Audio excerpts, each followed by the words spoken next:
Salut, je vais vous raconter comment j'ai été en contact avec des entités négatives au Cambodge et comment j'ai été purifiée au Vietnam. Donc ça s'est passé en 2008, j'avais 31 ans et le temps passe vite. C'était un voyage que j'avais fait toute seule. C'était mon premier voyage où j'ai vraiment décidé, je me suis lancé un défi. Je me suis dit, il faut que je parte toute seule pour avoir confiance en la vie, pour pas être tout le temps avoir peur de faire les choses comme ça spontanément et seule. Donc j'avais juste pris le billet d'avion pour le Cambodge, j'avais pas pris d'hôtel, rien du tout, et dans l'avion j'étais comme ça. J'étais en train de me dire mais je suis complètement dingue, qu'est-ce que je viens de faire et tout.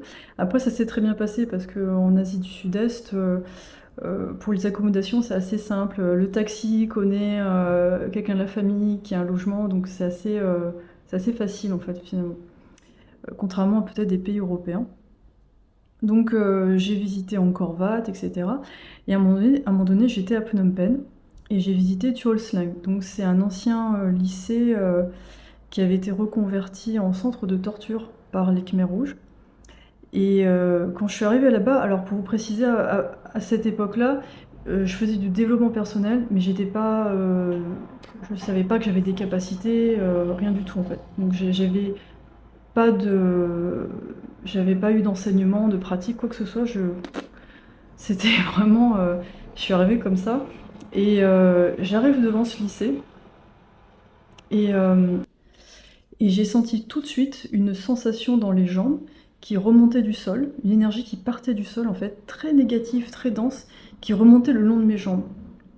Et instinctivement, je me suis dit: «OK, ça ira pas plus loin que mes hanches». Je sais pas pourquoi j'ai pensé à ça, mais j'ai dit: «Ça va s'arrêter à mes hanches» et ça s'est arrêté à mes hanches en fait. Et à l'entrée, il y avait deux personnes qui avaient été blessées à la guerre, donc défigurées. C'était vraiment assez effrayant en fait comme entrée. Ensuite, j'ai visité le lycée. Bon, ils mettent des photos, mais on voit pas grand-chose. On voit des lits où les gens étaient attachés. Enfin, c'était pas, je me sentais pas super bien en fait. Et après la visite, j'ai parlé avec une Cambodgienne qui, elle, avait visité ce lycée. Elle a dit, ben, la nuit après, elle a fait des cauchemars.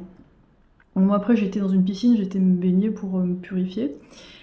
J'ai pas eu de cauchemar, mais c'est vrai que ça m'a fait bizarre ce truc, cette énergie qui venait de la terre, qui remontait dans mes jambes, ça faisait comme si mes jambes étaient en ciment après, c'était un peu étrange.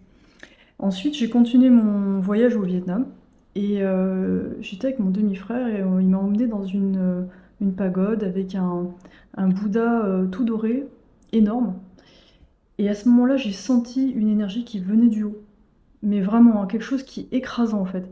Quelque chose de très très fort. Et j'avais qu'une seule envie, c'était de me prosterner. Et j'ai résisté. Parce que à l'époque, enfin, j'ai jamais été très religion déjà, j'ai tendance à résister à ça. Et je voulais pas me soumettre à cette force.